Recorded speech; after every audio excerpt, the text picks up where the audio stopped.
Et un esprit vint se présenter devant l'Éternel et dit, moi, je le séduirai. Un esprit comment? Séducteur. Donc, il y a des esprits séducteurs autour de l'Éternel. Condamner l'esclavage reviendrait à condamner le Saint-Esprit qui ordonne aux esclaves. Par la bouche de Saint Paul. Hey, Saint Paul, est-ce que Saint Paul a justifié l'esclavage? Nous allons le découvrir. Parce qu'ils ont péché, il dit, je vais vous châtier 7 fois plus et vous mangerez la chair de vos fils et vous mangerez la chair de vos filles. Le cannibalisme. Ça, c'est l'esprit du vrai père ou du faux père. Sans commentaire.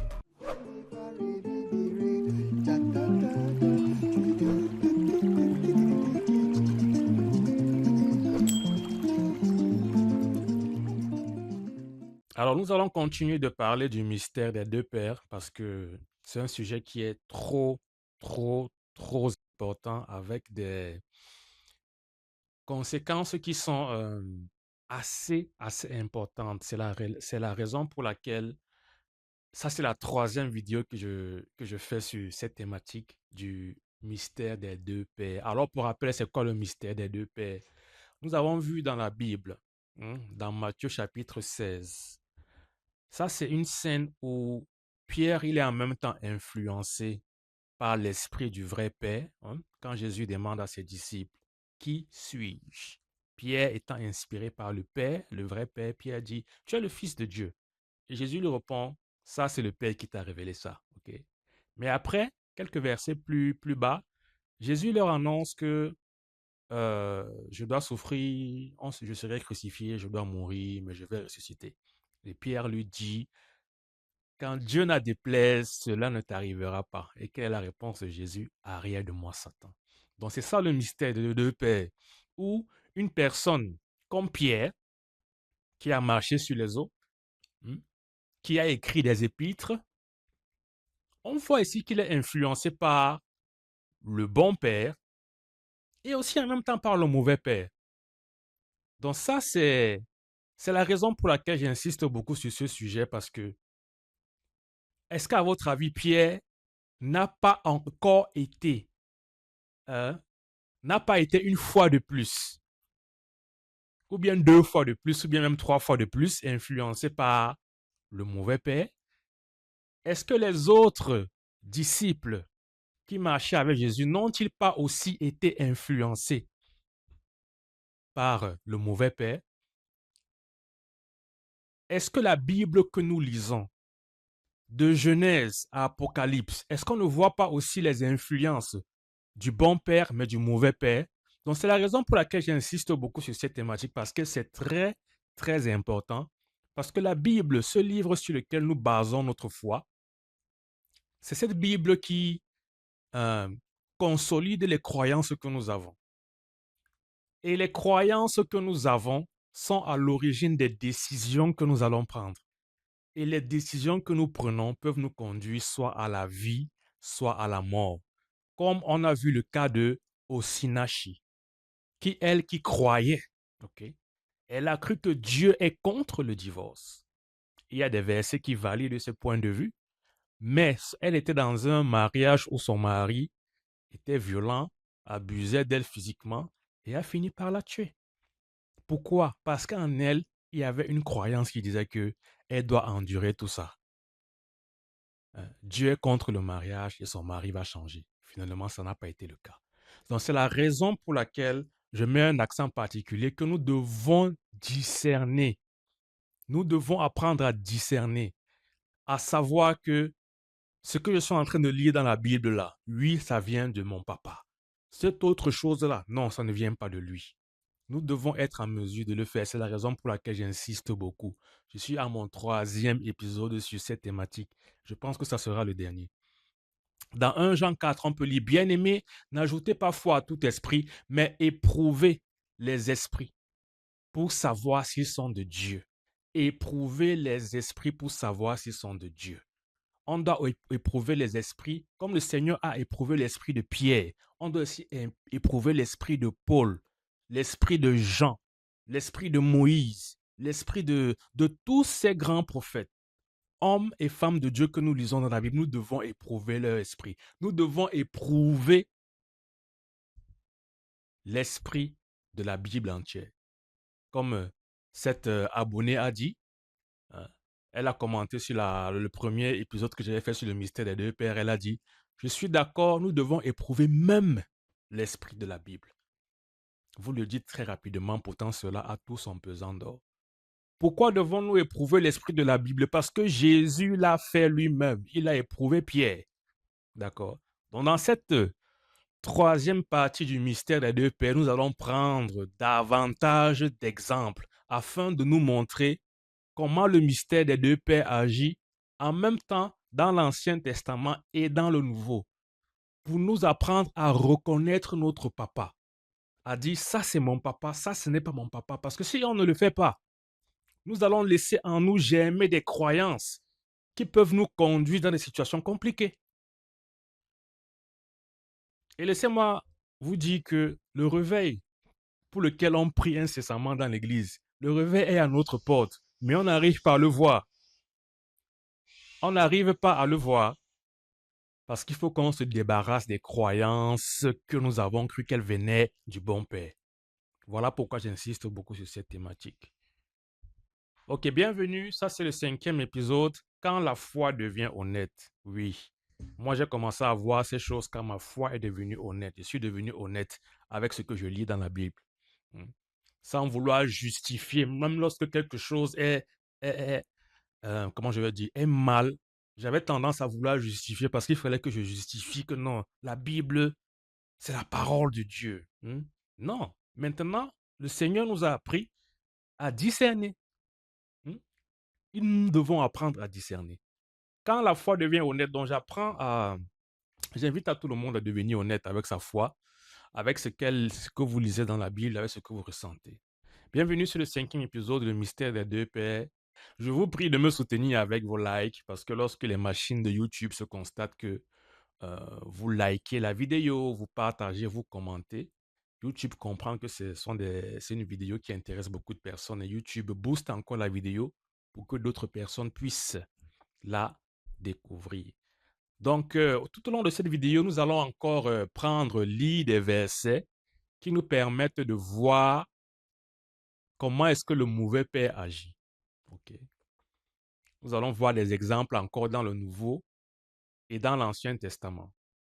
Et vers la fin de la vidéo, il y a une surprise que je vous réserve parce que ces versets que nous allons lire vont nous permettre de sortir comme un portrait robot de ce qu'est le mauvais père. J'ai pris ce descriptif mauvais père, j'ai donné ça à l'intelligence artificielle pour que l'intelligence artificielle puisse nous générer le visage, à quoi ressemblerait le mauvais père. Ça, je vous prie de rester jusqu'à la fin de la vidéo pour le découvrir avec moi. On sans plus tarder, on va entrer dans le vif du sujet. Ça, c'est un tableau qui nous rappelle simplement les attributs du bon père et les attributs du mauvais père. Je vais juste prendre quelques exemples. Le vrai père traite les gens comme Jésus traitait les gens. Okay. Le vrai père, il est comme le père du fils prodigue. Le vrai père, il est bon. Il donne, il fait du bien au bon, même au mauvais. Il est miséricordieux, il pourvoit, il accueille toutes ces bonnes choses. Oui, le bon père discipline aussi ses enfants, mais pas comme le mauvais père le fait. Okay. Le mauvais père est un scandale pour Jésus. Ses pensées ne sont pas celles de Dieu. Le mauvais père est meurtrier. Le mauvais père dérobe, égorge, détruit, dévore. Le mauvais père dévore, parce que quelqu'un m'a dit que Dieu est aussi un feu dévorant. C'est le mauvais père qui dévore. Okay. Le mauvais père dévore ses enfants. Est-ce que le bon père discipline ses enfants? Oui.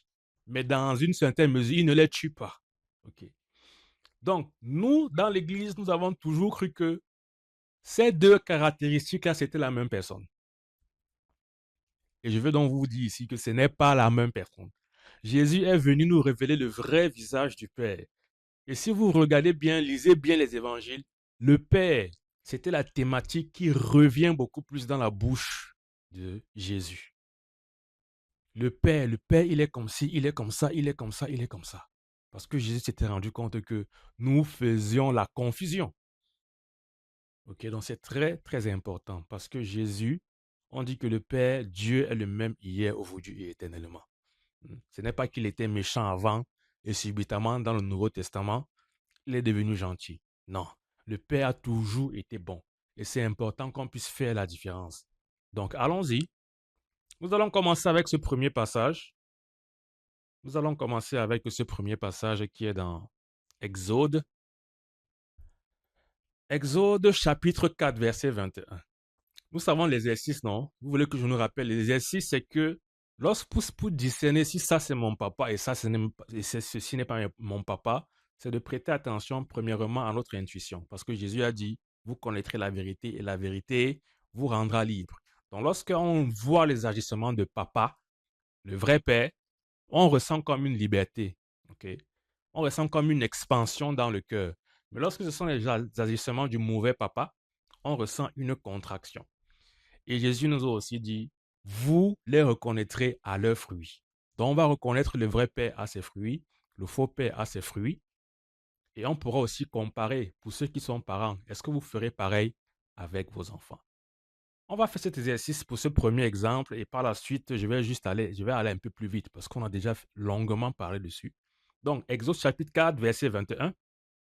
L'Éternel dit à Moïse, en partant pour retourner en Égypte, vois tous les prodiges que je mets en ta main. Tu les feras devant Pharaon. Et moi, l'Éternel, j'endurcirai son cœur et il ne laissera point aller le peuple.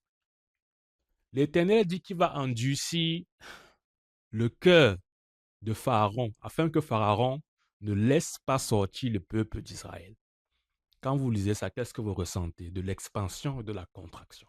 Dieu endurcit le cœur de quelqu'un pour que la personne-là ne laisse pas partir le peuple d'Israël. Or, le projet ici, c'est quoi? Comme Moïse aille faire sortir le peuple d'Israël, non? Qui est en esclavage, qui est en souffrance, en Égypte. Et on dit ici que l'Éternel a dit qu'il va endurcir le cœur de Pharaon afin que cela ne se produise pas. Moi, j'ai envie de dire, mais pourquoi? Est-ce que le projet, ce n'est pas de les libérer? Et Dieu, s'il peut endurcir le cœur de quelqu'un, ça veut dire qu'il peut aussi adoucir le cœur de la même personne. Pourquoi est-ce qu'il ne dit pas, je vais adoucir le cœur de Pharaon afin que les enfants d'Israël sortent rapidement de l'Égypte? Parce que c'est ça le projet. Est-ce que vous ne voyez pas déjà qu'il y a quelque chose qui cloche ici? Hein?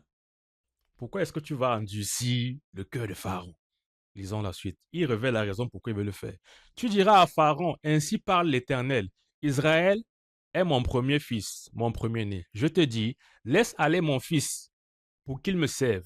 Si tu refuses, c'est ça que l'Éternel veut, non? L'Éternel endurcit le cœur de Pharaon afin qu'il refuse. Il dit, si tu refuses de le laisser aller, voici, je ferai périr ton fils, ton premier-né. C'est quel projet ça? L'Éternel dit qu'il va endurcir le cœur de Pharaon et on découvre pourquoi ici. Il dit, si tu refuses, je vais faire périr ton fils en premier-né. Ça, c'est quel... Est-ce que ça, c'est le vrai père, les amis? Est-ce que ça, c'est le vrai père? Et imaginez que vous, en tant que parent, votre enfant est en captivité quelque part. Vous avez le pouvoir de libérer votre enfant de l'endroit où il est captif, mais vous décidez d'endurcir le cœur de la personne qui tient votre enfant captif afin de pouvoir tuer le premier-né. Ça ressemble, c'est comme ça que Jésus traite les gens. Voilà l'exercice. Nous devons lire la Bible différemment. Nous devons avoir un regard nouveau en lisant la Bible. Nous ne devons pas avaler tout. La Bible nous dit, éprouver tout esprit pour savoir s'ils sont de Dieu. Mais ça ne s'arrête pas là. Verset 24 ici. Pendant le voyage, donc voilà Moïse qui part. Moïse aurait dû s'arrêter pour dire qu'Éternel, la mission que tu me donnes là, tu vois pas que c'est un peu bizarre? Bon, mais Moïse a accepté. Verset 24. Pendant le voyage, en un lieu où Moïse passa la nuit, l'Éternel l'attaqua et voulut le faire mourir. Hey, Éternel, tu suscites Moïse pour qu'il aille faire une mission déjà qui nous semble un peu pas très juste là. Et maintenant, l'Éternel, tu veux attaquer Moïse pour le faire et voulu le faire mourir, pour le tuer. Les amis, arrêtons-nous déjà là. Est-ce que ça, vous sentez de la contraction ou de l'expansion? Est-ce que ça ressemble à quelque chose que Jésus ferait? Mais lisons la suite. Pourquoi est-ce que l'Éternel veut tuer Moïse?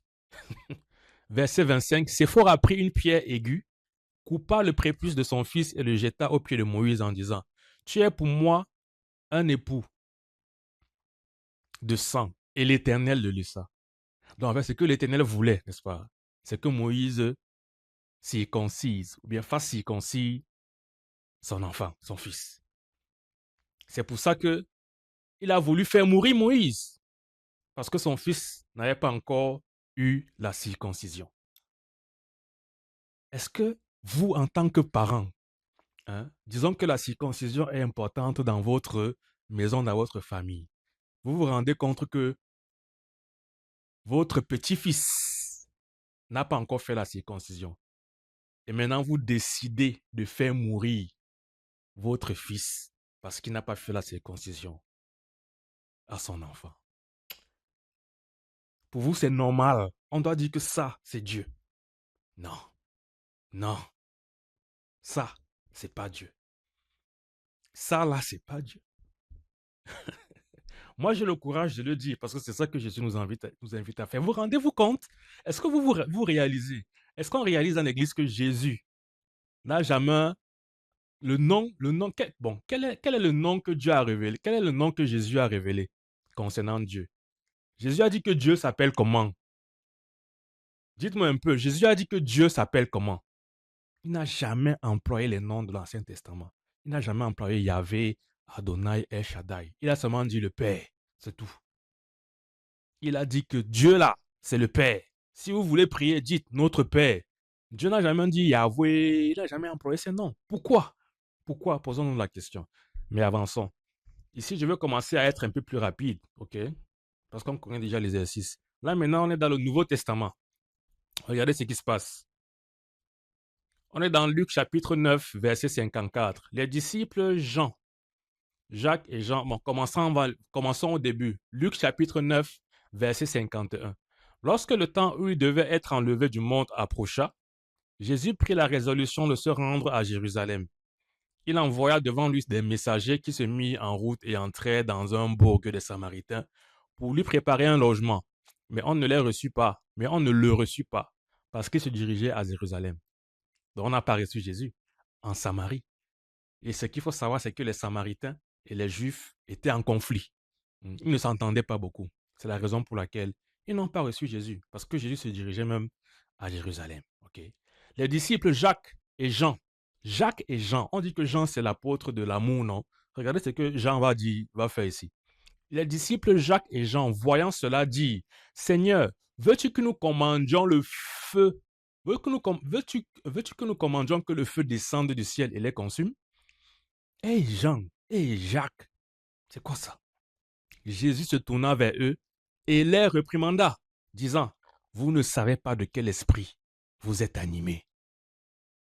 Mon Père ne ferait pas ça. Jésus est en train de leur dire, mon Père ne ferait pas ça.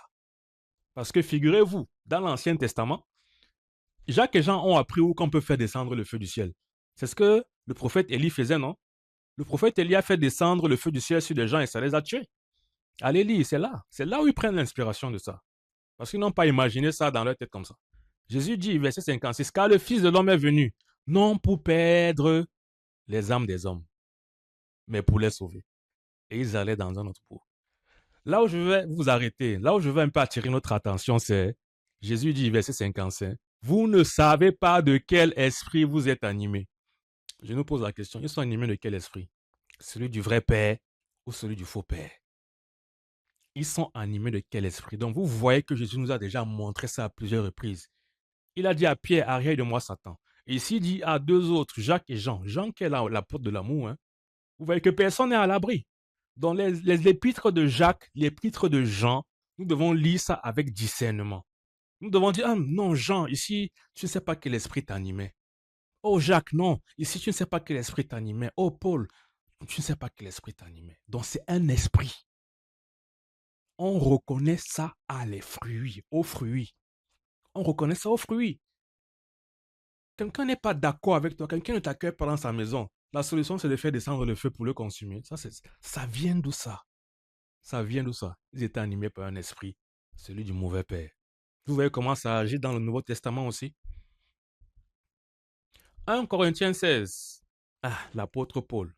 1 Corinthiens 16, verset 21. Vous allez me dire si ça ressemble un peu à ce qu'on vient de lire. Je vous salue, moi, Paul, de ma propre main. Si quelqu'un n'aime pas le Seigneur, qu'il soit anathème. Anathème veut dire maudit. Donc tu n'aimes pas le Seigneur là, tu es maudit. Vous ne voyez pas que ça ressemble à ce que les disciples ont fait ici. Ils se sont rendus compte que les Samaritains n'ont pas voulu recevoir Jésus. Ils ont dit, ok, comme ils ne veulent pas le recevoir, on va donc faire descendre le feu sur vous, vous serez maudits. C'est le même esprit. C'est quel esprit qui anime Paul ici? Est-ce que Jésus ferait ça? Parce que les gens ne t'aiment pas, tu les maudis. Paul, c'est quoi ça? Nous devons être en mesure de lire la Bible maintenant avec son nouveau regard. Parce que c'est ce que Jésus faisait. On doit arrêter de dire Amen à tout et n'importe quoi. La Bible n'est pas un livre qui est descendu du ciel. On verra ça dans l'épisode prochain. Donc abonnez-vous déjà, parce qu'on va parler des choses, des sujets tabous. Moi, je parle ouvertement des sujets tabous, parce que c'est important. On a vu le cas, je rappelle que quand on dit Amen à n'importe quoi, nous consolidons des croyances qui peuvent venir du faux père, et ces croyances vont nous amener à prendre des décisions qui peuvent nous conduire à la mort. Comme ça a été le cas de Osinachi, celle qui a chanté Kouémé. Et elle avait en elle des fausses croyances qui l'ont conduite à la mort. Je répète ça parce que c'est important que... Je sais que ça bouscule aussi, mais qu'est-ce que vous voulez qu'on fasse? On doit avancer. On doit avancer. Le père a envie de verser du vin nouveau, mais les outres sont déjà soit vieilles, soit elles sont remplies d'un vin dont elles ne veulent pas se débarrasser. Voilà le travail que moi je suis en train de faire. Galates chapitre 1, verset 8. Même quand nous-mêmes, quand un ange du ciel annoncerait un autre évangile que celui que nous avons prêché, qu'il soit anathème. Verset 9. Nous l'avons dit précédemment, mais je le répète à cette heure. Si quelqu'un vous annonce un autre évangile que celui que vous avez reçu, qu'il soit anathème, qu'il soit maudit. Est-ce que c'est ça que Jésus ferait? Alors oui, comment il y a des gens qui annoncent un autre évangile, comment se protéger d'eux? Comment se protéger d'eux? Apprenez-les à discerner, tout simplement. On leur dit qu'il sera maudit. Parce que qu'est-ce qui donne la force aux faux prophètes? C'est parce qu'on croit en ce qu'il dit, non? Si maintenant le peuple est éclairé, un faux prophète vient, il se met à parler, et puis tout le monde dit, ça c'est pas mon papa. Le faux prophète va encore tirer sa force d'où? Parce qu'il se sentira exposé. Il va partir. On ne le maudit pas, pas besoin de le maudire. Qui a appris ça à Paul? De quel esprit est-ce que Paul était animé? Est-ce que c'est ça que Jésus ferait, maudire les gens? Non, non. On est là dans le Nouveau Testament. Maintenant, Philippiens chapitre 2. Ainsi, verset 12, Philippiens 2, verset 12. Ainsi, mes bien-aimés, comme vous avez toujours obéi, travaillez avec votre salut avec crainte et tremblement.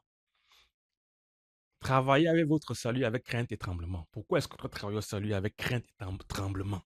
Pourquoi on doit avoir peur et trembler avec notre Père? Est-ce que Jésus inspirait la peur et le tremblement? Pourquoi il y a cet esprit de peur et trembler? Pourquoi? Pour qui? Est-ce que Dieu n'est pas bon? Travaillez à votre salut avec crainte et tremblement, non seulement comme en ma présence, mais encore bien plus maintenant que je suis absent. C'est quoi ça? Donc on doit rester dans la peur et le tremblement. Pourquoi? Pourquoi? Pour quelle raison? C'est quel esprit qui anime l'esprit de peur et de tremblement? C'est ça que le Seigneur est venu donner aux gens. Corinthiens chapitre 2, verset 7. OK? Verset 15. 2 Corinthiens 7, verset 15. Il éprouve pour vous un redoublement d'affection au souvenir de votre obéissance et de l'accueil que vous lui avez fait avec crainte et tremblement. C'est quoi cette affaire où on doit être dans la crainte et le tremblement? Pourquoi? Crainte et tremblement. Lisons ce que Jésus dit, Jean chapitre 14, verset 27. Voilà les paroles de Jésus. Je vous laisse la paix. Je vous donne ma paix. Je ne vous donne pas comme le monde donne. Que votre cœur ne se trouble point et ne s'alarme point. Vous voyez la différence entre l'esprit de Jésus et l'esprit qui animait Paul là-bas? Que votre cœur ne se trouble point, ne s'alarme point. Je pense que vous pouvez faire la différence entre l'esprit du vrai père et du faux père. Je ne dis pas que Paul était totalement dans le faux, mais je dis que tout le monde peut être influençable par les deux esprits. Soit l'esprit du bon père, soit l'esprit du mauvais père. Et nous, on doit faire preuve de discernement. On doit arrêter d'être naïf et de croire que tout ce qui est écrit là, c'est bon. Non, c'est pas bon. Jésus nous en a fait la preuve en disant à ses disciples, vous ne savez pas quel esprit vous anime. Il les a repris. On doit être capable de faire le même travail lorsque nous méditons la Bible. Je répète encore, parce que lorsqu'on lit la Bible, ça consolide des croyances en nous. Et ces croyances-là peuvent être erronées et nous conduire à la mort, comme ça a été le cas de Osinachi. Matthieu chapitre 11, verset 20, 28. Jésus parle, venez à moi, vous tous qui êtes fatigués et chargés, je vous donnerai du repos. Est-ce que vous voyez la différence? Il n'y a pas de crainte et de tremblement. Pourquoi tu dois avoir crainte? Pourquoi tu dois craindre et trembler devant le Seigneur? Jésus inspirait-il la crainte et le tremblement? Alors oui, il y a des moments où on doit être discipliné, mais on ne discipline pas les gens comme Pierre l'avait fait avec Ananias et Saphira, tuer Ananias et Saphira le même jour, alors que lui-même il avait menti 3 fois. On continue. Est-ce que vous voyez comment ça agit dans le Nouveau Testament aussi? On continue de lire. Ici, j'appelle à l'attention des femmes. Femmes, si vous m'écoutez, êtes-vous d'accord avec ce qui sera lu là maintenant? Quel est l'esprit qui a animé les gens qui ont dit ça? 1 Timothée, chapitre 2, verset 11. Que la femme écoute l'instruction en silence, avec entière soumission. Verset 12. Je ne permets pas à la femme d'enseigner, ni de prendre de l'autorité sur l'homme, mais elle doit demeurer dans le silence. 1 Corinthiens, chapitre 14, verset 34. Que les femmes se taisent dans l'assemblée, car il ne leur est pas permis de parler, mais qu'elles soient soumises, selon que le dit aussi la loi. Les femmes, vous ressentez ça comment? Les femmes, c'est écrit dans la Bible. Vous êtes d'accord avec ça? Vous lisez ça, vous dites Amen. Maintenant, regardons un autre passage, écrit toujours par Paul, toujours dans 1 Corinthiens chapitre 6. 1 Corinthiens chapitre 6, verset 19. Ne savez-vous pas que votre corps est le temple du Saint-Esprit qui est en vous? Donc, femme, le Saint-Esprit est en toi, oui ou non? Et la Bible dit que, Jésus dit que le Saint-Esprit vous enseignera toutes choses. Donc, ça veut dire que la femme, le Saint-Esprit est en elle et le Saint-Esprit l'enseigne. Mais Paul dit qu'elle doit se taire, elle ne doit pas enseigner.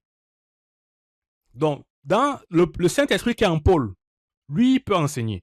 Mais le Saint-Esprit qui est en toi, femme, non, tu dois te taire. Vous ne voyez pas qu'il y a problème?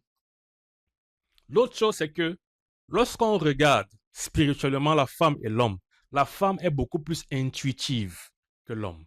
Elle ressent spirituellement beaucoup plus les choses que l'homme. Donc normalement, si quelqu'un devait plus parler à l'assemblée, c'est qui? Mais Paul dit, taisez-vous, gardez le silence. Vous avez dit, moi j'ai dit souvent Amen à ça. Maintenant, je me répands. Est-ce qu'on doit dire Amen à ça? C'est dans le Nouveau Testament. Quel est l'esprit qui a animé Paul ici? Le vrai père ou le mauvais père? Hmm? Je vais encore prendre l'exemple. À la résurrection du Seigneur, vous savez que lorsqu'on a crucifié le Seigneur, les disciples, les hommes, ils étaient dans la peur. Mais lorsque le moment de la résurrection est venu, qui sont les gens qui sont descendus aller à la tombe? Ce sont les femmes. Ce sont les femmes. Mais on dit maintenant la femme, quand elle ne doit pas enseigner, elle doit garder le silence.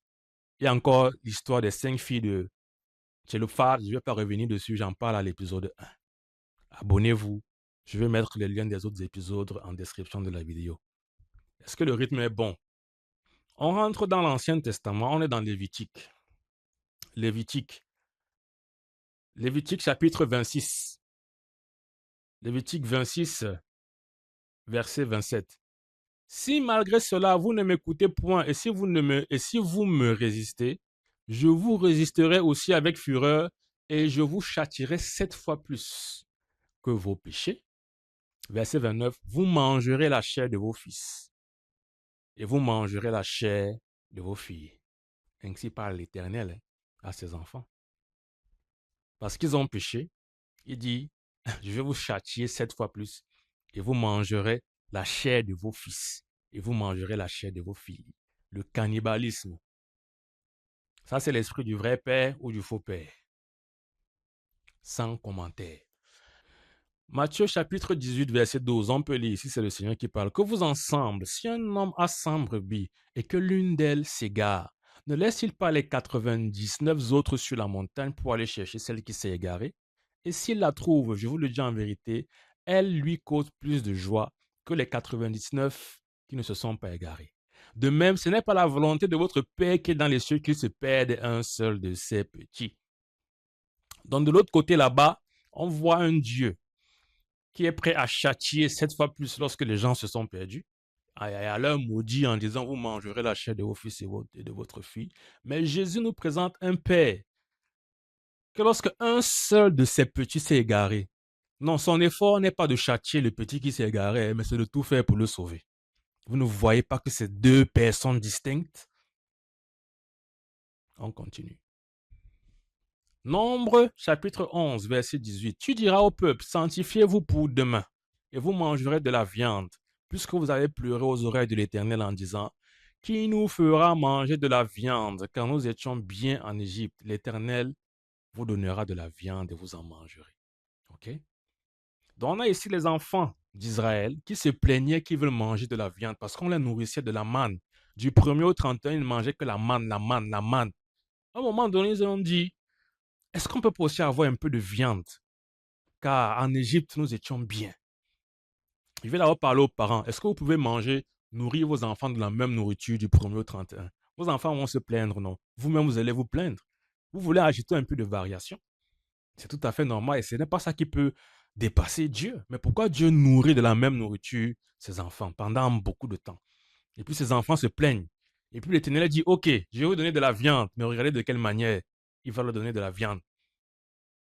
On est toujours dans Nombre 11, verset 19, c'est le verset suivant. Vous en mangerez non pas un jour, ni 2 jours, ni 5 jours, ni 10 jours, ni 20 jours, mais un mois entier, jusqu'à ce qu'elle vous sorte par les narines et que vous en ayez du dégoût. Parce que vous avez rejeté l'Éternel qui est au milieu de vous et parce que vous avez pleuré devant lui en disant, pourquoi sommes-nous sortis d'Égypte? Vous voyez ça? Les enfants d'Israël demandent la viande parce qu'ils ont mangé la manne pendant trop longtemps. Ils ont dit qu'au moins en Égypte, on mangeait de la viande. L'Éternel dit que, ok, je vais vous donner de la viande jusqu'à ce que ça sorte de vos narines et que vous soyez dégoûtés par ça. Le vrai Père fait ça. Vous allez dire que Dieu, non, Dieu est un feu dévorant. C'est comme ça qu'on agit envers tes enfants. Tu as la possibilité. Pourquoi tu les nourris de lui-même? Bref. Jean chapitre 6, on va voir un exemple qui contraste ça. Jean chapitre 6, verset... Oh, je n'ai même pas besoin de lire. Vous savez l'épisode où Jésus a multiplié les pains et les poissons? Hmm? On dit qu'il a nourri 5000 personnes. Okay. Il les a donné de la nourriture autant qu'il voulait. Est-ce que vous ne pensez pas que parmi les 5000 personnes, tout le monde était juste? Il n'y avait pas des pécheurs parmi les 5000 personnes? Est-ce que vous avez vu Jésus dire, bon, si tu es pécheur, ne te donne pas la nourriture, mets-toi à l'écart. Jésus a nourri tout le monde. Il a nourri tout le monde. Il a multiplié ça, il leur a donné. Il dit, mangez, mangez. Rassasiez-vous. Vous voyez, c'est deux personnes distinctes. Ne mélangez pas. Ne mélangeons pas. 1 Roi, chapitre 22. Et Michée dit, écoute donc la parole de l'Éternel. Donc, c'est qui parle ici? C'est l'Éternel, par la bouche de Michée. J'ai vu l'Éternel assis sur son trône et toute l'armée des cieux se tenant auprès de lui et à sa droite et à sa gauche. Et l'Éternel dit, regardez ce que l'Éternel dit. Qui séduira Akab pour qu'il monte à Ramoth en Galade et qu'il y périsse? Qui séduira? Regardez le verbe que l'Éternel utilise. Qui séduira Akab? Nous savons que quel est l'esprit qui est séducteur, les amis? Quel est l'esprit qui séduit dans la Bible? Qui séduira Akab pour qu'il monte en Ramoth en Galade et qu'il y périsse? Dans le plan, c'est de faire périr Akab. Et l'Éternel cherche donc une personne qui va séduire Akab. Qui est-ce qu'il trouve? Il répondit l'une d'une manière, l'autre d'une autre. Là, on parle, ce sont des esprits qui sont autour de l'Éternel. Hein. Et un esprit vint se présenter devant l'Éternel et dit, moi, je le séduirai. Un esprit comment? Séducteur. Donc, il y a les esprits séducteurs autour de l'Éternel. Les esprits séducteurs sont autour de l'Éternel. Voilà un esprit séducteur qui vient. Moi, je séduirai Akab. Ok, esprit séducteur, tu vas faire comment? L'Éternel lui dit, comment? Voilà ce que l'esprit séducteur lui dit. Je sortirai, répondit-il, et je serai un esprit de mensonge dans la bouche de tous ces prophètes. Esprit de mensonge, la Bible nous dit que qui est menteur depuis le départ? Répondez, vous savez qui est menteur? Voilà un esprit séducteur de mensonge. Et l'Éternel dit, voilà ce que l'Éternel répond à cet esprit-là. Tu le séduiras et tu en viendras à bout. Sors et fais ainsi. Et maintenant, voici l'Éternel a mis, verset 23, l'Éternel a mis un esprit de mensonge dans la bouche de tous tes prophètes qui sont là. Et l'Éternel a prononcé du mal contre toi. On va lire ça, on va dire Amen. Juge chapitre 9, verset 22. Abimelech avait dominé 3 ans sur Israël. Verset 23. Alors Dieu envoya un mauvais esprit entre Abimelech et les habitants de Sichem. Dieu envoya un mauvais esprit. Vous voyez? Avançons. Lévitique chapitre 25. Là alors, les amis, pour moi, j'ai été choqué quand j'ai lu ça. Lévitique chapitre 25, verset 42. Car ce sont mes serviteurs que j'ai fait sortir du pays d'Égypte. Ils ne seront point vendus comme on vend des esclaves. Tu ne domineras pas sur lui avec dureté et tu craindras ton Dieu. C'est des nations qui vous entourent que tu prendras ton esclave et ta servante qui t'appartiendront. Car c'est d'elles que vous achèterez l'esclave et les servantes. Vous pourrez aussi en acheter des enfants des étrangers qui demeureront chez toi. Et de leur famille qu'ils engendreront dans votre pays, ils seront votre propriété. Verset 46. Vous les laisserez en héritage à vos enfants après vous, comme une propriété. Vous les garderez comme esclaves à perpétuité. Donc voilà l'Éternel ici qui justifie l'esclavage. L'Éternel dit, si tu as besoin d'un esclave, ne le prends pas parmi tes frères, mais va parmi les nations. C'est là que tu vas prendre un esclave. Donc Dieu légitime l'esclavage. Est-ce que c'est vraiment Dieu qui parle ici? Ou bien c'est le mauvais père? Parce que quand on dit Lévitique comme ça, ce n'est pas le doigt de Dieu qui écrit, hein? C'est de quelqu'un qui s'est assis pour écrire ça. On va parler de ça dans le prochain épisode. Mais je voulais d'abord réveiller le discernement des uns et des autres. Voilà l'Éternel qui légitimise l'esclavage. Mais retenons une chose ici, c'est qu'il dit, ne fais pas de tes frères tes esclaves, mais va chercher les esclaves parmi les nations. Même si c'est les enfants, prends. Et tu les gardes à perpétuité. Vous comprenez? Avançons. Je n'ai pas envie que cette vidéo soit trop longue. Maintenant, on est dans Exode 21. Voici les lois que tu leur présenteras. Ici, c'est l'Éternel qui parle à Moïse. Verset 2. Si tu achètes un esclave hébreu, hey, n'est-ce pas Dieu a d'abord dit que là-bas, on ne prend pas ses esclaves parmi ses frères et ses sœurs? Mais maintenant, il dit, si tu achètes un esclave hébreu, finalement, qu'est-ce que dit l'Éternel? Il servira 6 années, mais la 7e, il sortira libre sans rien payer. S'il est entré seul, il sortira seul. S'il avait une femme, sa femme sortira avec lui. Si c'est son maître qui lui a donné une femme et qu'il en ait eu des fils et des filles, la femme et ses enfants seront à son maître et il sortira seul. Si l'esclave dit, j'ai mon maître, ma femme et mes enfants, je ne veux pas sortir libre, alors son maître le conduira devant Dieu et il le fera approcher de la porte ou du poteau et son maître lui percera l'oreille avec un poinçon et l'esclave sera pour toujours à son service. Il n'est pas permis de perdre le temps ici. Avançons. Lisons ici Exode 21. Ça, alors, je ne sais pas ce que vous allez penser de ça, mais c'est dans la Bible. Exode chapitre 21, verset 7. Si un homme vend sa fille pour être esclave, ok. Peut-être l'Éternel vous nous dit ici que si un homme vend sa fille pour être esclave, alors c'est mauvais. Ne fais pas ça. Mais qu'est-ce que l'Éternel nous dit? Exode chapitre 21, verset 7. Si un homme vend sa fille pour être esclave, elle ne sortira point comme sortent les esclaves. Si elle déplace à son maître qui s'était proposé à la prendre pour femme, il facilitera son rachat. Mais il n'aura pas le pouvoir de la vendre à des étrangers après lui avoir été infidèle. S'il la destine à son fils, il agira envers elle selon le droit des filles. Bref, je croyais que l'Éternel allait dire que si un homme vend sa fille pour être esclave, empêche ça, punis-le. Mais l'Éternel justifie ça. Avançons. Ici, nous avons un évêque français. Son nom, c'était Jacques Bénigne Bossuet, évêque français. Ok. Regardez ce qu'il dit. Hein. Condamner l'esclavage reviendrait à condamner le Saint-Esprit. Oui, parce qu'il pense que comme dans la Bible justifie l'esclavage, alors ça vient de Dieu. Oui, il y a des gens qui ont... C'est ça même qui encourage les gens. C'est que l'Afrique a souffert de l'esclavage. Ces gens se sont appuyés sur ce qu'ils ont lu dans la Bible. Condamner l'esclavage reviendrait à condamner le Saint-Esprit qui ordonne aux esclaves. Par la bouche de Saint Paul.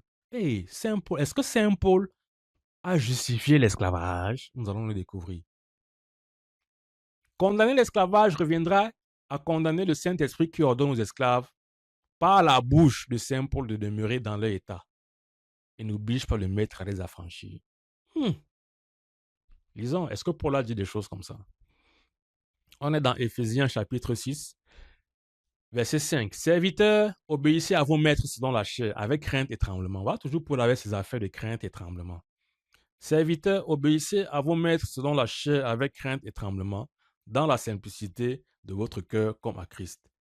Non pas seulement sous leurs yeux, comme pour plaire aux hommes, mais comme des serviteurs de Christ qui font de bon cœur la volonté de Dieu. Servez-les avec empressement, comme servant le Seigneur et non des hommes, sachant que chacun, soit esclave, soit libre, recevra du Seigneur selon ce qu'il aurait fait du bien. Donc vous comprenez pourquoi ce monsieur dit que Paul justifie l'esclavage, non? Voilà Paul qui dit que un esclave doit servir son maître comme un disciple sert le Seigneur. Vous comprenez ça? Et ça, on doit dire Amen sur ça, ça vient de Dieu. Non, c'est quel esprit animé Paul ici? On est dans Tite. Tite, chapitre 2, verset 9. Exhorte les serviteurs à être soumis à leur maître, à leur plaît en toutes choses, à n'être point contredisant. Ne rien dérober, mais à montrer tout vous une parfaite fidélité afin de faire honorer en tout la doctrine de Dieu notre Sauveur. Il dit que lorsqu'un esclave est soumis à son maître et lui plaît en toutes choses et n'est point contredisant, c'est ça la doctrine de Dieu notre Sauveur. On va voir ça, on va dire Amen, ça vient vraiment de Dieu. Bon, on évolue. 1 Corinthiens chapitre 7, verset 21. As-tu été... Bon, on va lire à partir du verset 20. Que chacun demeure, parce que voici le verset même que l'évêque là disait même, que chacun demeure dans l'état où il était lorsqu'il était appelé. As-tu été appelé à étant esclave? Ne t'en inquiète pas. Mais si tu peux devenir libre, profites-en plutôt. Là, on peut dire que là, Paul est en train de dire quelque chose de positif. Mais continuons. Car l'esclave qui a été appelé dans le Seigneur est un affranchi du Seigneur. De même, l'homme libre qui a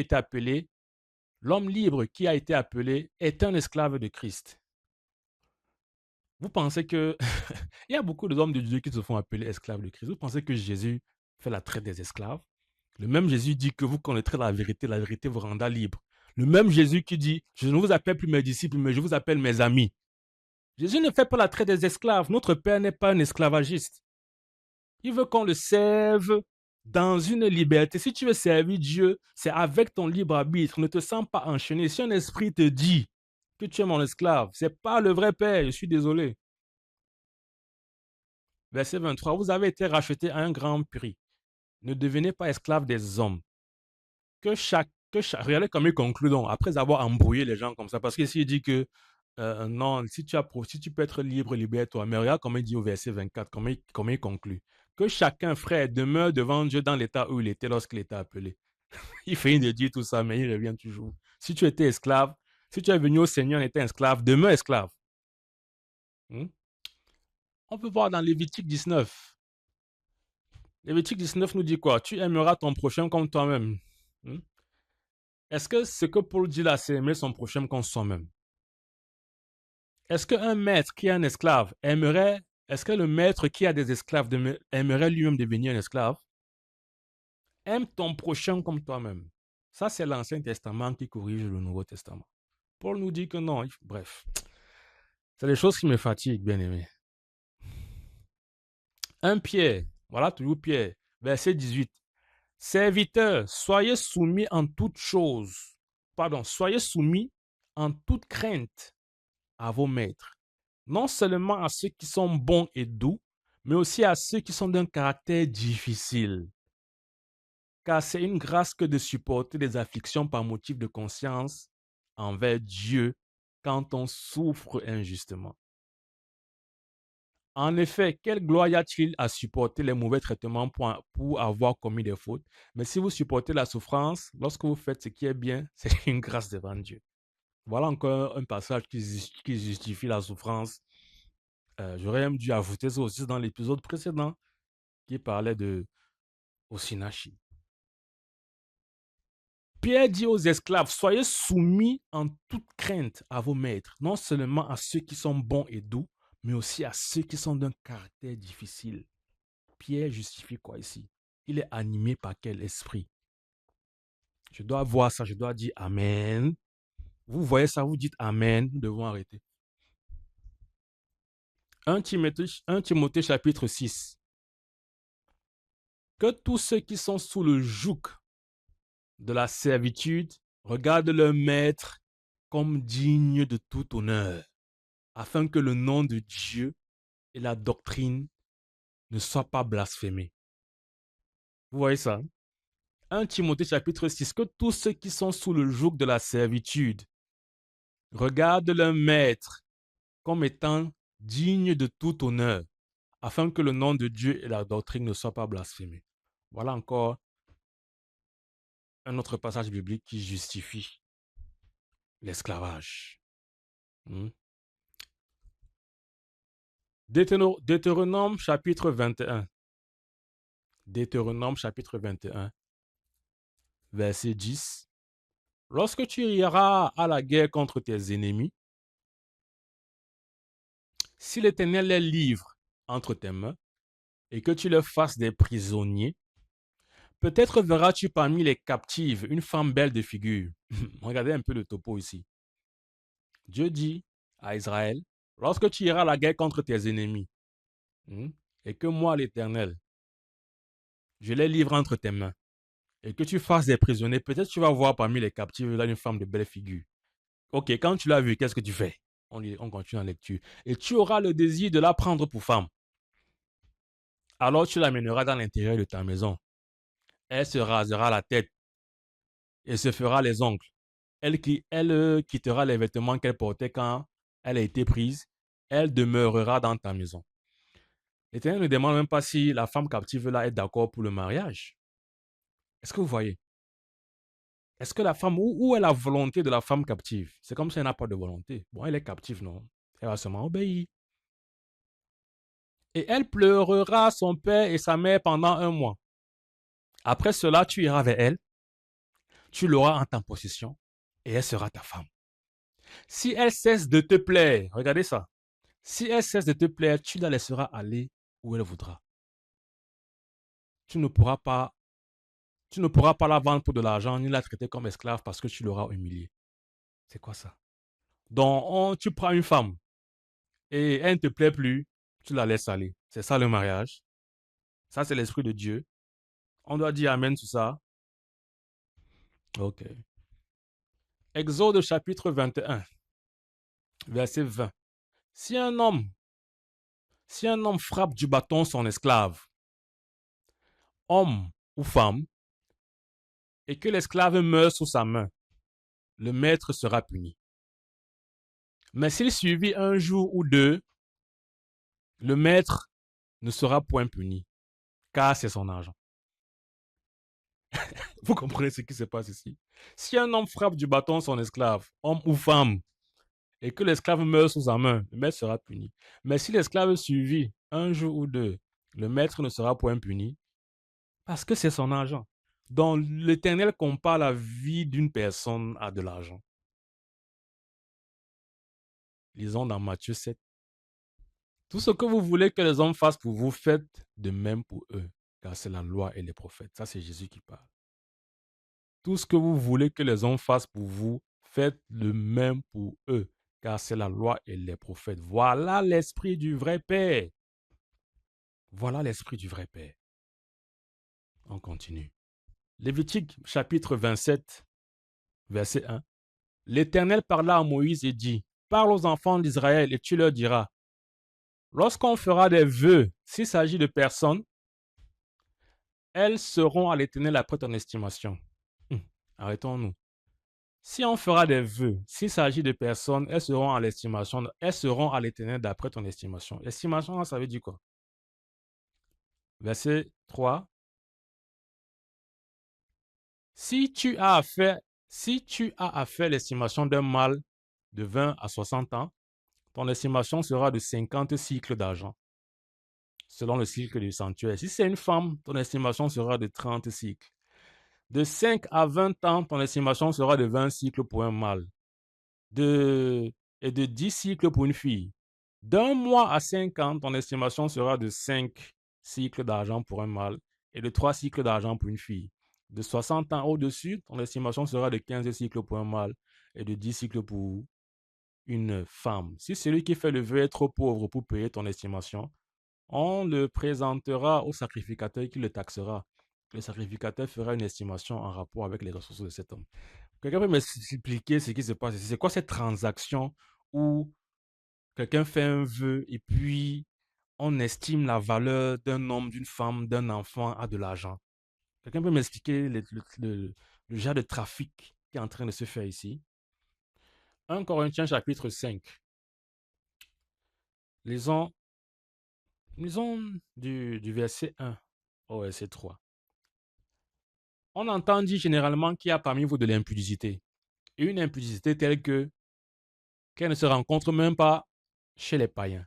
C'est au point que l'un de vous a la femme de son père et vous êtes enflé d'orgueil. Et vous n'avez pas vous n'avez pas été plutôt dans l'affliction, afin que celui qui a commis cet acte fût ôté du milieu de vous. Moi, pour moi, absent de corps mais présent d'esprit, j'ai déjà jugé. Ok, Paul, c'est quoi ton jugement? Comme si j'étais présent, celui qui a commis un tel acte. Au nom du Seigneur Jésus, vous et mon esprit étant assemblés avec la puissance de notre Seigneur Jésus, qu'un tel homme soit livré à Satan pour la destruction de la chair, afin que l'esprit soit sauvé au jour du Seigneur. Donc, on voit ici Paul en train de livrer quelqu'un à Satan pour la destruction de la chair. Et il dit qu'il fait ça au nom de Jésus. Lisons encore la suite. On est maintenant dans 1 Timothée 1. Le commandement que je t'adresse, Timothée, mon enfant, selon les prophéties faites précédemment à ton sujet, c'est que, d'après elles, tu combattes le bon combat, en gardant la foi et une bonne conscience. Cette conscience, quelques-uns l'ont perdue, et on fait naufrage par rapport à la foi. De ceux, nombre sont Hyménée et Alexandre, que j'ai livrés à Satan, afin qu'ils apprennent à ne pas blasphémer. Donc voilà l'apôtre Paul qui livre les gens à Satan. Vous là, en tant que père, si votre enfant fait des bêtises, est-ce que vous allez chercher votre pire ennemi? Parce qu'on sait que Satan, c'est le pire ennemi de Dieu, non? Vous allez aller chercher votre pire ennemi pour livrer vos enfants, dire que, voilà, je sais pas moi, détruire leur chair. Vous trouvez ça normal? Paul livre les gens à Satan. Il le fait au nom de Jésus. Est-ce que Jésus aurait fait ça? Vous voulez voir comment Jésus traite les cas comme ça, lorsque quelqu'un pêche dans l'assemblée? Vous voulez voir comment Jésus traite la personne? Lisons.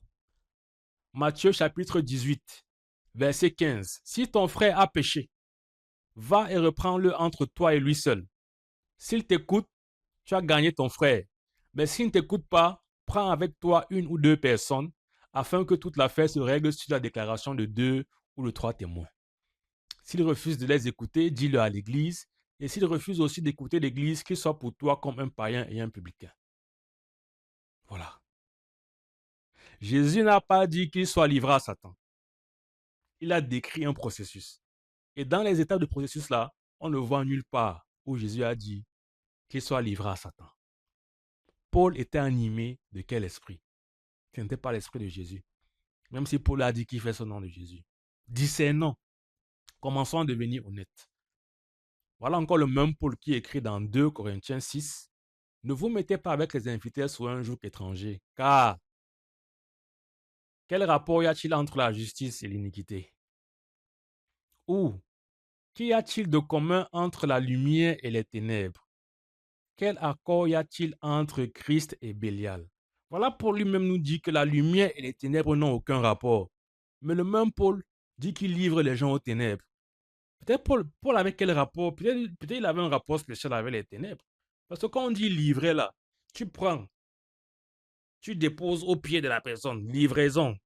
Satan, voilà, je te livre. C'est inimaginable. Mais on lit ça, on dit Amen. Paul était animé de quel esprit? Est-ce que c'est le vrai Père? Est-ce que c'est le faux Père? Voilà le mystère des deux Pères. Maintenant que nous avons vu ça, nous allons lire une vidéo. Ok, nous allons regarder une vidéo. Ça, c'est une expérience très, très, très, très intéressante pour nous. Parce que voilà, dans cette vidéo, c'est un séminaire. Ok, il y a une femme qui prend, elle lève la main. Elle veut poser une question par rapport à cette affaire de livrer les gens à Satan. Je voudrais que vous écoutiez un peu la réponse du pasteur là qui prêche. Parce qu'un lendemain, vous allez vous retrouver vous-même, vous lisez la Bible, il y a des questions qui viennent. Vous allez aller courir à un séminaire ou bien vous allez aller voir votre leader. Vous allez lui dire, pasteur ou bien leader, le verset, si je ne comprends pas, le pasteur, le leader va vous donner une explication. Ne dites pas Amen rapidement si vous sentez que, bref, discernez, discernons. Je vous ai déjà donné beaucoup de clés, d'outils de discernement. On va écouter dans la réponse de ce pasteur et c'est vous qui allez discerner. Ok? Allons-y. C'est 1 Corinthiens chapitre 5, verset 5, qui dit, c'est l'apôtre Paul qui dit qu'un tel homme soit livré à Satan pour la destruction de la chair, afin que l'esprit soit sauvé au jour du jugement. Mais je voudrais savoir, si Christ est venu nous sauver les âmes et que l'esprit de Dieu retourne à Dieu, pourquoi sauver l'esprit et pourquoi la destruction de la chair? Est-ce que cet homme est finalement sauvé? Vous voyez, voilà quelqu'un dans son esprit d'innocence. Elle comprend que Dieu est venu. Je suis venu pour sauver les gens ou bien pour livrer les gens à Satan. Elle ne comprend pas. C'est quoi cette affaire de livrer les gens à Satan? Jésus n'est pas venu pour nous délivrer de Satan. Regardez, écoutez bien la réponse du pasteur. Ok.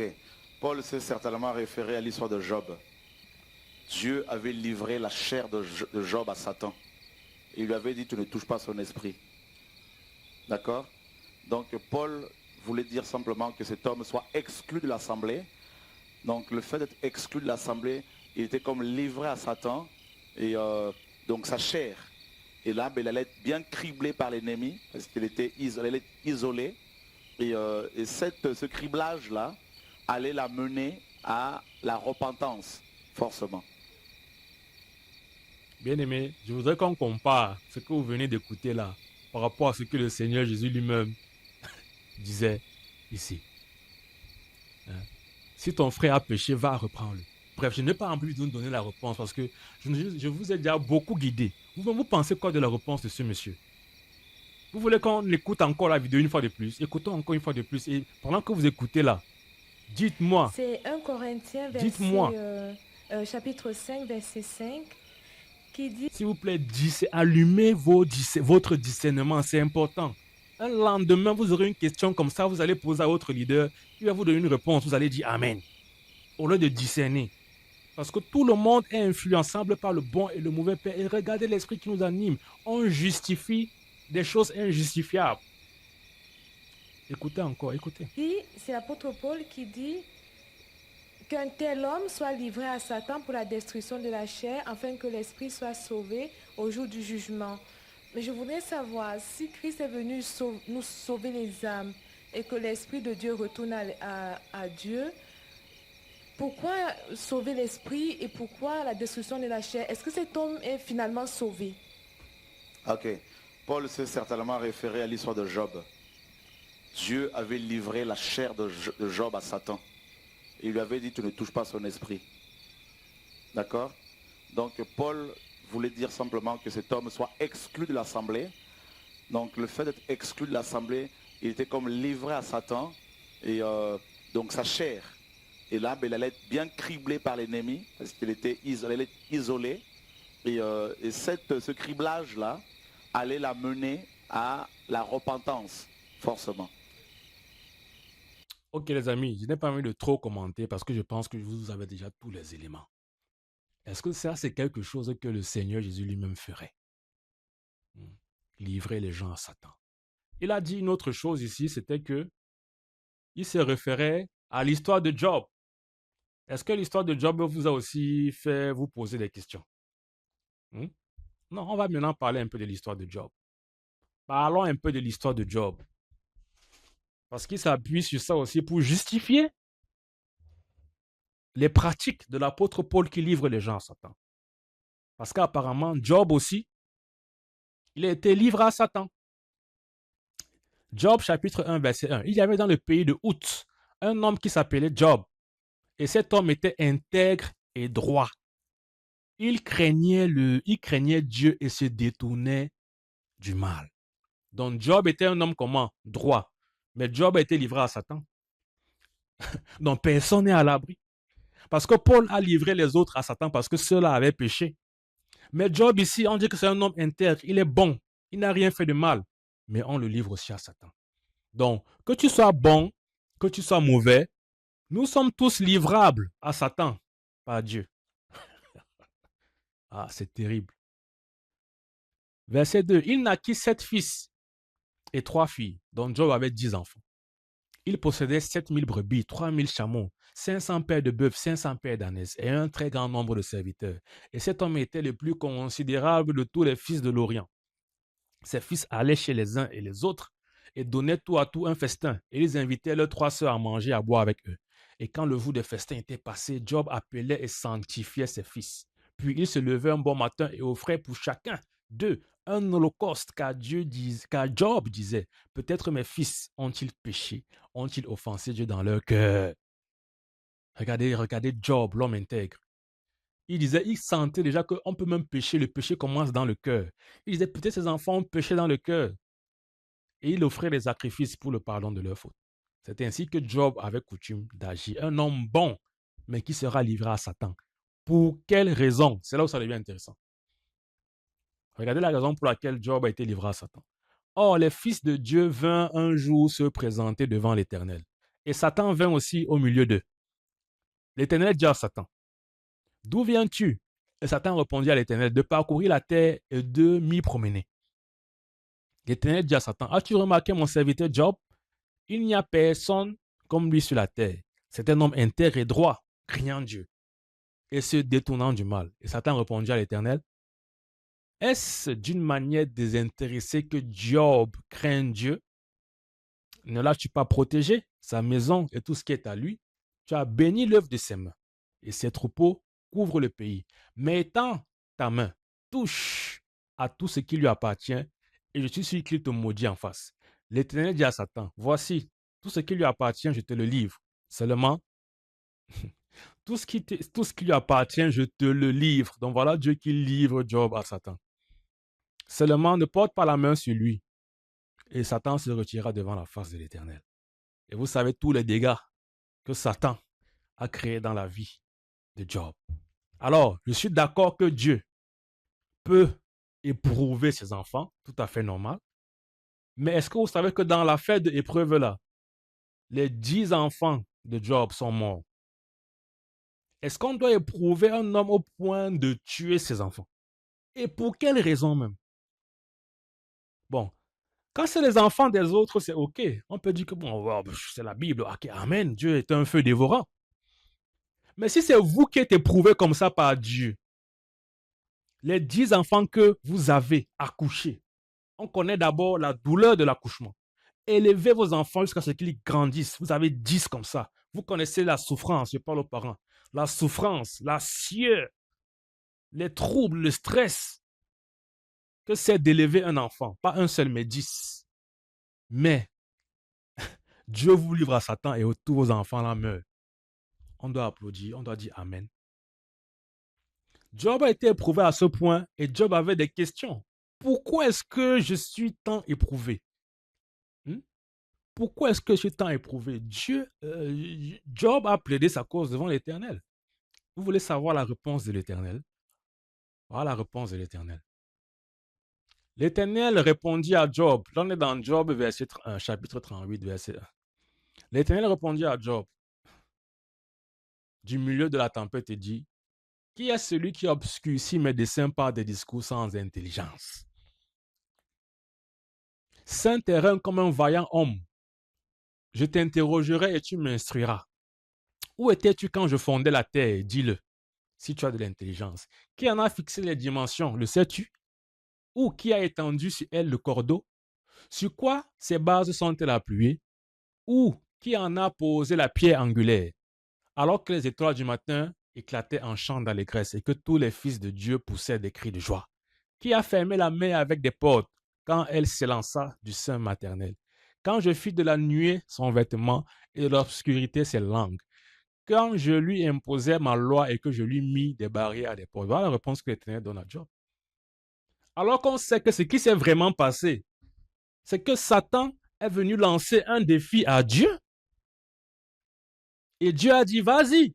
Dieu voulait prouver à Satan qu'il a tort. Voilà ce qui se passe. Mais regardez la réponse que l'Éternel donne. Il veut montrer plus tard à Job que Job ne comprend rien. Alors que Job est dans son sein, il souffre. Il a perdu ses enfants, il a perdu ses richesses, il a tout perdu. Alors vous voyez ça, on doit dire Amen, on doit dire que c'est Dieu. Ça, c'est l'agissement de Dieu. Alors c'est vrai qu'à la fin du livre de Job, on voit que Dieu, je ne sais pas si forcément ça c'est le mauvais père, rétablit Job, lui permet encore d'avoir des enfants, le rétablit dans son état d'avant. Mais ça n'a aucun sens. Parce qu'on peut lire dans Proverbe 10, 22, c'est la bénédiction de l'Éternel qui enrichit et ne l'a fait suivre d'aucun chagrin. Donc quand Dieu te bénit là, il n'y a pas de chagrin, il n'y a pas de chagrin dedans. Qu'est-ce qu'on va dire de ça? On va dire que c'est le vrai père ou c'est le faux père? Juste comme injuste, on a vu ça maintenant. Personne n'a l'abri d'être livré. Nous sommes des trucs comme on peut être livré à Satan. Peu importe notre situation, qu'on pêche ou qu'on ne pêche pas, on peut être livré à Satan. Alors, on va encore voir une deuxième vidéo, ok, où une personne pose la même question de l'affaire de Job. Écoutons la réponse aussi. Là, je vais vous laisser discerner vous-même. Je vous ai déjà donné les éléments. Ok? Écoutons.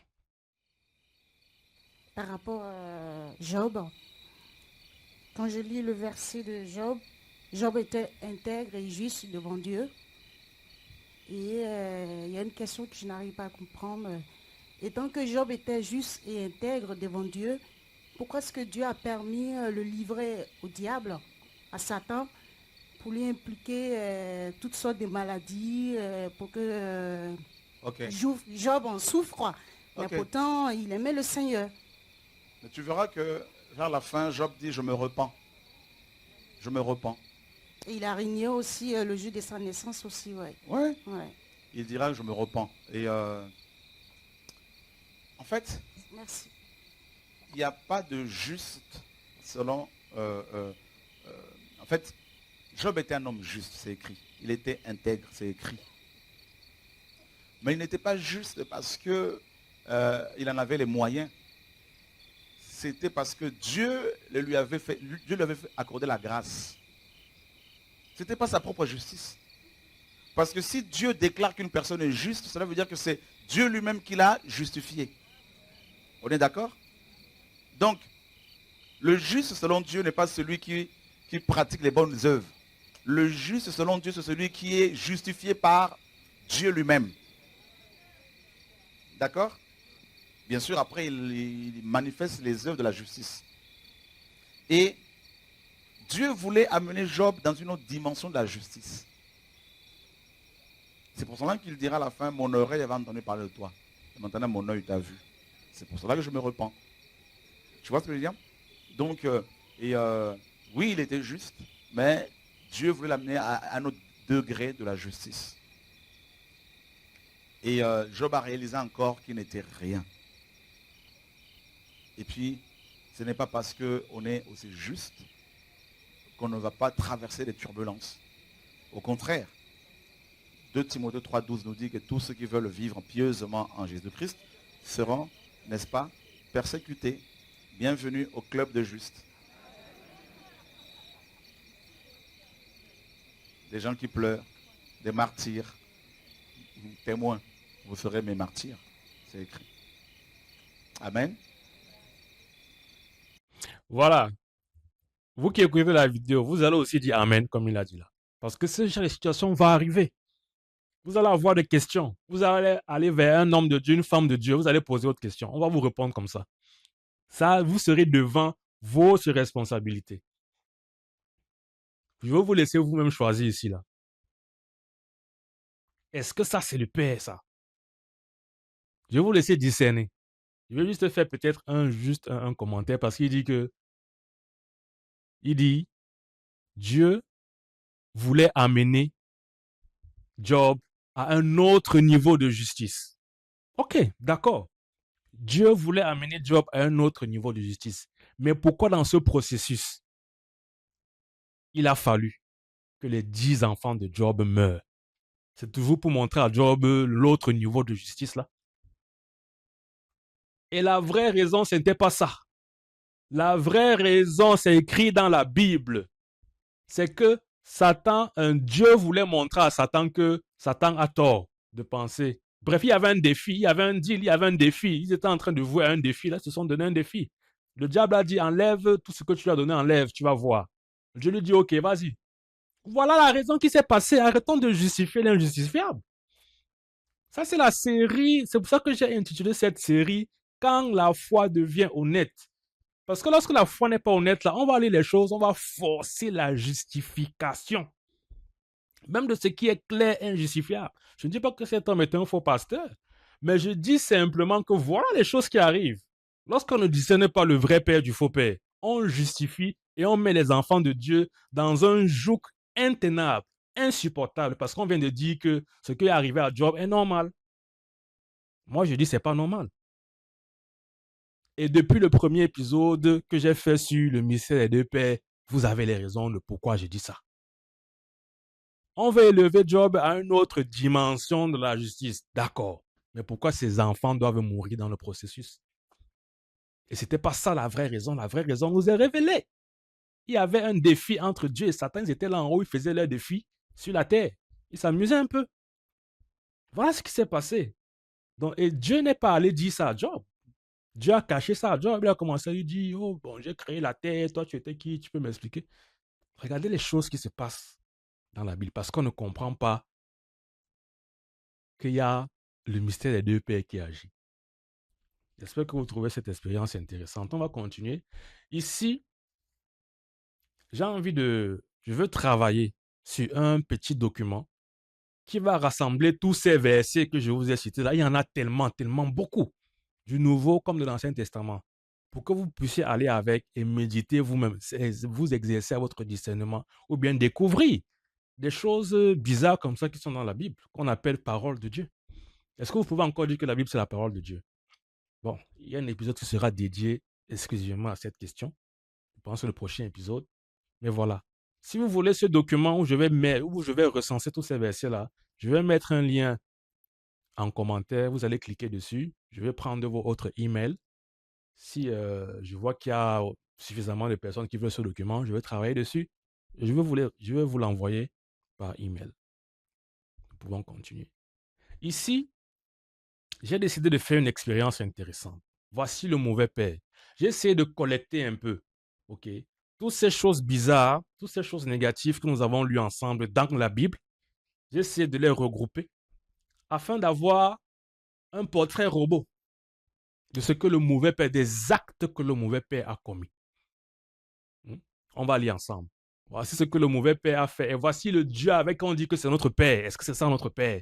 Pendant que je lis ça, je voudrais que vous vous dites, est-ce que ça c'est le Dieu avec qui je suis en relation? Pour qu'on se rende compte de ce qu'on est en train de faire dans le christianisme. C'est très très grave.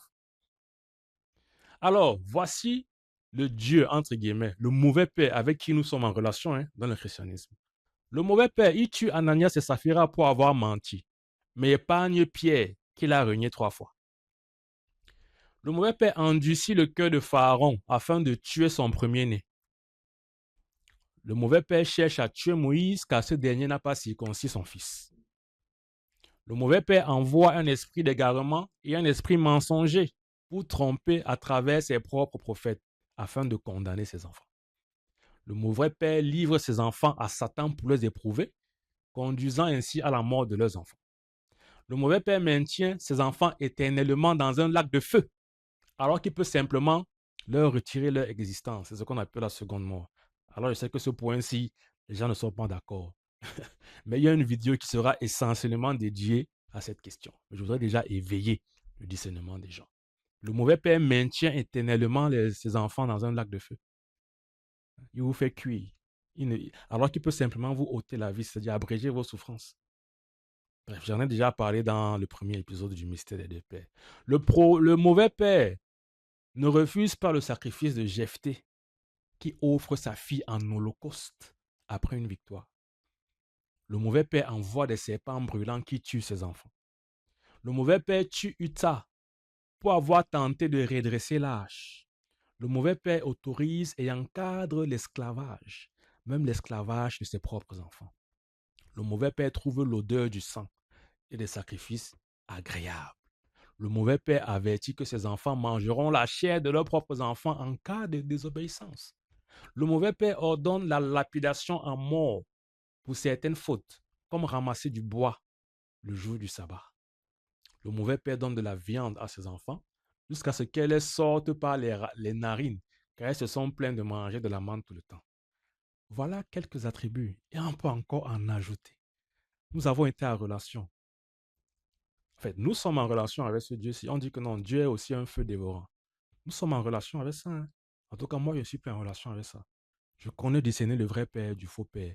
Je peux connaître, quand je vois des actes, je dis que ça, c'est mon papa. Je vois d'autres actes, je dis que ça, c'est pas mon papa. Okay? Alors, j'ai fait une expérience intéressante. J'ai pris tous ces attributs-là parce que l'intelligence artificielle peut nous permettre de générer un visage. Si vous décrivez un peu les attributs, les caractéristiques, vous dites à l'IA, ma chère intelligence artificielle, s'il te plaît, génère-moi un visage qui ressemble aux attributs que je t'ai décrits ici. Alors, c'est l'expérience que j'ai faite. J'ai pris toutes ces caractéristiques du mauvais père, j'ai donné à l'intelligence artificielle, et j'ai dit à l'intelligence artificielle, s'il te plaît, génère un visage que tu penses colle parfaitement à cette description. Vous savez ce que l'IA, l'intelligence artificielle, m'a répondu? L'intelligence artificielle m'a dit, nous sommes désolés, mais votre prompt, c'est-à-dire l'instruction que j'ai donnée, est susceptible d'enfreindre nos règles relatives au contenu. Si vous pensez qu'il s'agit d'une erreur, veuillez réessayer ou modifier votre prompt. Donc, l'intelligence artificielle me dit que ton affaire là, c'est trop violent, ça va à l'encontre de nos règles. L'intelligence artificielle elle-même reconnaît que non, ça c'est trop violent. Mais nous, on lit, on dit, on accepte. Donc, l'intelligence artificielle est plus intelligente que nous. Bon, je me suis dit, je vais donner la même instruction à une autre intelligence artificielle parce que celle-ci, elle est un peu trop stricte. Je vais voir si je ne peux pas trouver une autre. Alors, voici ça ici. Je donne la même instruction à une autre intelligence artificielle et voilà, c'est la réponse de l'intelligence artificielle. Elle dit, je ne peux pas répondre à votre demande. Votre requête semble faire référence à une figure religieuse, à des actions spécifiques qui, d'après votre description, sont choquantes et violentes. Je ne suis pas en mesure de m'engager dans ce type de conversation ou de générer l'image que vous demandez. Où est-ce que l'intelligence artificielle a même plus de discernement que nous? En fait, elle n'a pas plus de discernement parce que nous-mêmes, ces choses-là, nous les ressentons. Mais comme on a dit que la Bible, c'est la parole de Dieu, ça descend du ciel, on avale seulement. Alors qu'on nous dit discerner et éprouver tout esprit. Même l'intelligence artificielle a su éprouver, il me dit que ton affaire là, c'est trop fort. Alors, qu'est-ce que j'ai fait? J'ai dit, bon, je vais encore réessayer, mais cette fois-ci, je vais un peu jongler l'intelligence artificielle Je vais un peu changer ma manière de formuler la question. Parce qu'avant, je lui ai dit, génère-moi un visage qui colle parfaitement à cette description. Il a dit que, oh frère, je ne peux pas. Maintenant, je lui ai dit, à quoi pourrait ressembler le visage d'une personne posant les actes suivants?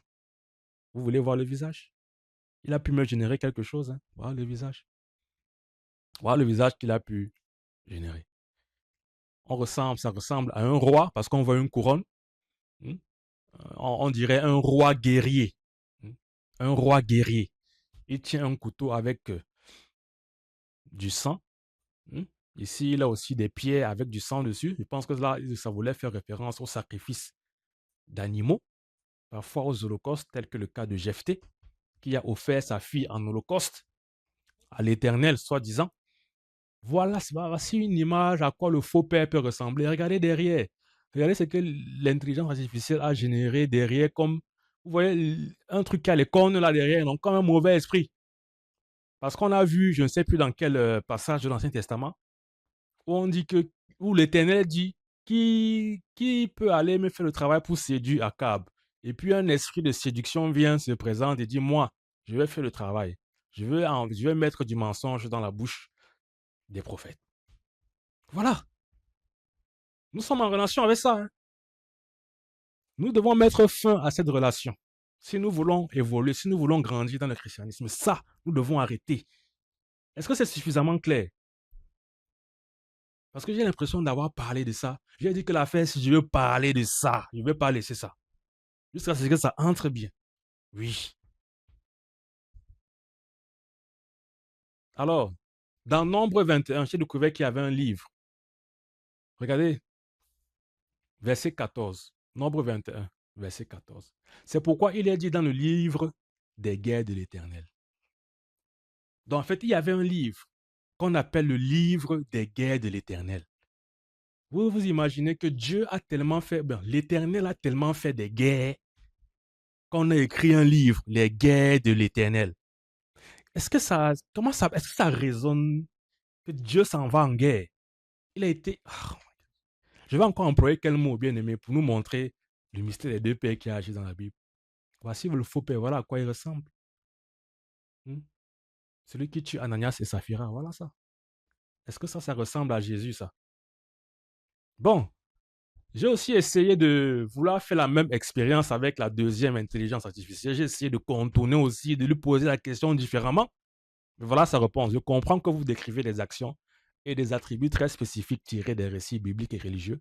Cependant, je ne peux pas générer d'image d'un visage basé sur cette description, car elle contient de nombreuses mentions d'actes violents, cruels et choquants. Mes consignes me l'interdisent. Vous voyez, même l'informatique dit que, mon frère, c'est trop. On m'a interdit de faire ça.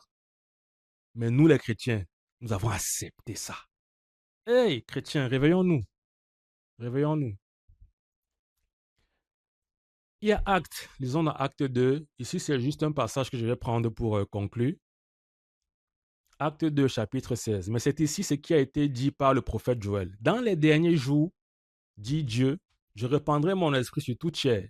Vos fils et vos filles prophétiseront. Vos jeunes gens auront des visions. Vos vieillards auront des songes. Oui, sur mes serviteurs et sur mes servantes dans ces jours-là, je répandrai mon esprit et ils prophétiseront. Je veux surtout insister sur vos jeunes gens auront des visions. Parce que je sais que beaucoup me considèrent encore comme un bébé spirituel. Parce qu'ils ne m'ont pas connu. Je fréquentais votre assemblée. Vous voyez, vous m'avez vu comme quelqu'un de très calme, n'est-ce pas? Vous m'avez vu comme quelqu'un de très calme. Vous me considérez comme un enfant spirituel. Non, Evra, il a besoin d'être encadré. Ok. Je suis un enfant spirituel. Ok. Mais on dit ici que vos jeunes gens auront des visions. Donc les enfants spirituels, là, Dieu va quand même leur donner des visions. Ils auront des messages qu'ils vont recevoir. Donc si je me tiens aussi devant vous, je vous dis que Dieu m'a dit quelque chose. S'il vous plaît, considérez. Considérez quand même si vous n'y croyez pas. Parce que le 4 février de cette année 2026, je reçois ce message que je note dans mon WhatsApp. L'ère chrétienne est terminée. Je répète, l'ère chrétienne est terminée. Et quand je recevais ce message, je n'ai pas compris. C'était choquant. C'était bouleversant. Mais voilà, j'ai quand même pris le soin de le noter. L'ère chrétienne est terminée. Et puis lorsque je commence à comprendre le mystère des deux pères, je comprends que oui, effectivement, l'ère chrétienne est terminée. Le christianisme tel que nous le pratiquons maintenant, là, c'est fini. C'est terminé.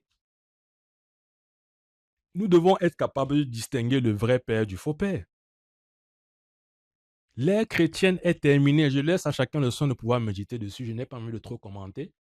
Ce que je pourrais dire peut-être, c'est que Dieu est en train de passer dans autre chose. Parce que la fin d'une ère annonce ça annonce le commencement d'une nouvelle ère. Quelle est cette nouvelle ère vers laquelle on est en train d'aller? Parce que si l'ère chrétienne est terminée, ça veut dire qu'il y a quelque chose, le Seigneur est en train d'avancer quelque part, mais où est-ce qu'on est en train d'aller? Ce que moi je suis en train d'entrevoir, c'est qu'on est en train d'aller vers l'ère du Père. L'ère du Père. Parce qu'on s'appelle chrétien aujourd'hui. Est-ce que vous savez que Jésus n'était pas chrétien? Il n'était pas chrétien. Jésus disait qu'il est le Fils de Dieu. Et quelle est la thématique sur laquelle Jésus a trop insisté? Le Père. Donc Jésus a même commencé à nous pointer que la prochaine ère là, c'est l'ère du Père. Il disait le Père, ceci, si vous voulez prier, dites notre Père. C'est juste pour nous dire que Dieu est en train d'avancer, bien aimé. Je sais que c'est choquant, mais même moi, quand j'ai reçu ce message, j'ai été choqué. Mais maintenant, j'ai fini par comprendre là où Dieu est en train d'aller. L'ère chrétienne est terminée. Ce n'est même pas dit que l'ère chrétienne va s'achever. C'est déjà le cas, c'est terminé. Bon, maintenant, vous allez me dire, oh ben oui, Evrard, mais nous, on continue de faire des miracles. On prie, Dieu guérit, Dieu bénit. Moïse aussi. Moïse aussi faisait des grands miracles. Les grands miracles que vous n'arrivez même pas à faire aujourd'hui. Pourtant, Jésus est venu nous faire comprendre que l'ère du judaïsme est comment? Terminée. Mais des gens continuent de pratiquer le judaïsme, même si le Seigneur a déjà avancé. De la même manière, Dieu continue d'avancer. C'est ça pourquoi on croit que Dieu n'avance plus. De la même manière, Dieu continue d'avancer. L'ère chrétienne est terminée, ça ne veut pas dire que les gens ne vont plus pratiquer le christianisme. Il y aura toujours des gens qui vont pratiquer le christianisme, tout comme il y a des gens qui pratiquent le judaïsme. Mais Dieu est en train d'avancer. Et je vais m'arrêter là. Et j'espère que vous allez partager cette vidéo. Abonnez-vous, likez.